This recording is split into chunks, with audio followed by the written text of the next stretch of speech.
Have you ever felt like your attachment style is some kind of personality flaw you just stuck with? Maybe you've been told you're too anxious, too avoidant, or just too much. It's a heavy label to carry, and it can make you feel like something is fundamentally wrong with you. But what if I told you that's not the full story? What if your attachment style is actually a sign of your incredible resilience? Let's start by unpacking what these styles really are. When we talk about attachment, we're talking about the deep emotional bond we form with our primary caregivers, usually our parents, in the first few years of our lives. This bond is crucial for survival. As babies, we are completely dependent on others for food, safety, and comfort. Our brains are hardwired to seek proximity to our caregivers, because staying close means staying alive. Psychologist John Bowlby, the father of attachment theory, observed that how our caregivers respond to our needs shapes our internal working model of relationships. This model is like a blueprint for how we see ourselves, others, and the world. It answers fundamental questions. Am I worthy of love and care? Can I depend on others to be there for me? Is the world a safe place? Now here's the key part.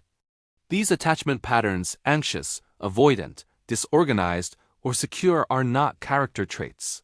They are brilliant, adaptive survival strategies that we developed as children to navigate our specific caregiving environment.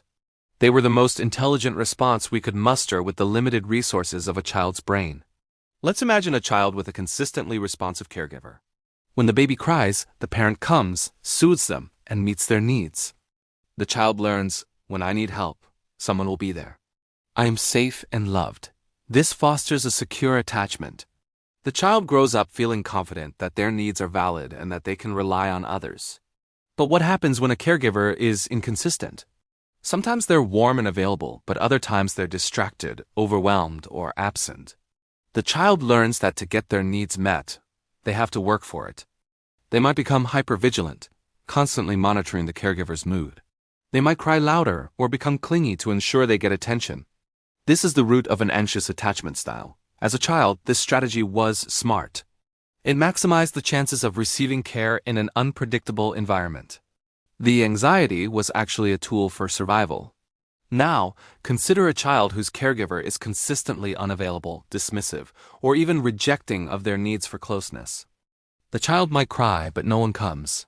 They learn that expressing their needs leads to disappointment or rejection. So what's the most intelligent thing to do in that situation? They learn to suppress their needs. They become self-reliant. They learn not to bother anyone because it's safer to depend only on themselves. This forms an avoidant attachment style. This self-sufficiency wasn't a choice. It was a necessary defense mechanism to protect themselves from the pain of neglect. Then there's the disorganized attachment style, which often develops in environments that are frightening or chaotic. The caregiver, who is supposed to be a source of safety, is also a source of fear. The child is caught in an impossible situation. Their instinct is to run to their caregiver for comfort, but their caregiver is the one causing the fear. This creates a confusing jumble of behaviors. This isn't a flaw. It's the brain's attempt to cope with an unsolvable paradox. So, when we carry these patterns into adulthood, we're essentially running old software on a new operating system.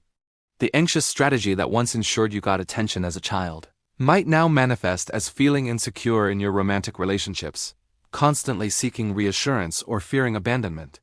That hypervigilance that kept you safe now feels like overwhelming anxiety. The avoidance strategy that protected you from the pain of rejection as a child might now make it difficult to let people in. You might feel suffocated by intimacy, value your independence above all else, and push partners away when they get too close.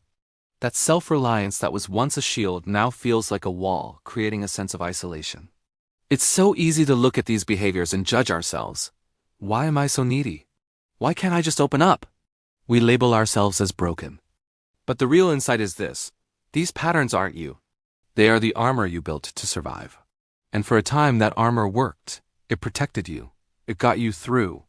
The problem is, the armor that protected you as a child is now restricting you as an adult. It's heavy, it's cumbersome, and it prevents you from experiencing the deep, secure connection you truly crave.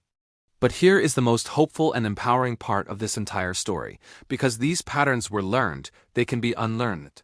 You are not doomed to repeat them forever. Your brain has this incredible capacity called neuroplasticity, which means it can change and create new neural pathways throughout your life. The first step is awareness.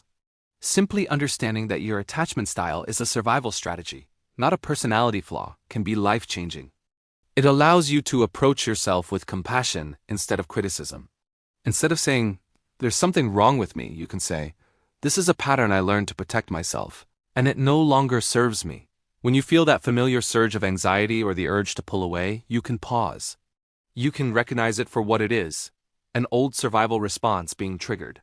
In that pause, you create a space. A space between the trigger and your reaction.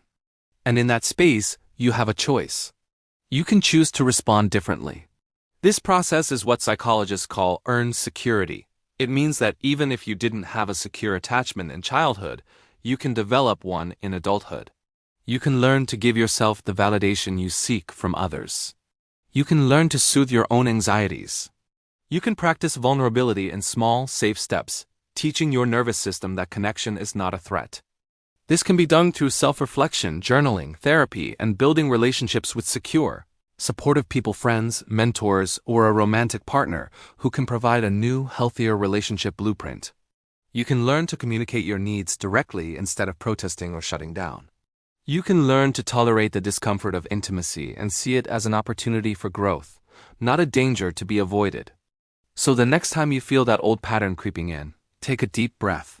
Thank that part of you for trying to keep you safe. Acknowledge the incredible job it did for so long. And then, gently remind it that you're an adult now. You have new tools, new resources, and a new capacity for connection. You are no longer that helpless child. You have the power to write a new story for your relationships, one based not on survival, but on thriving. Your past does not have to be your future. Thank you so much for watching. If this video resonated with you, please consider liking it and subscribing to the channel for more content on psychology and self-growth. Let me know in the comments what your biggest takeaway was. I'd love to hear from you. Until next time, take care.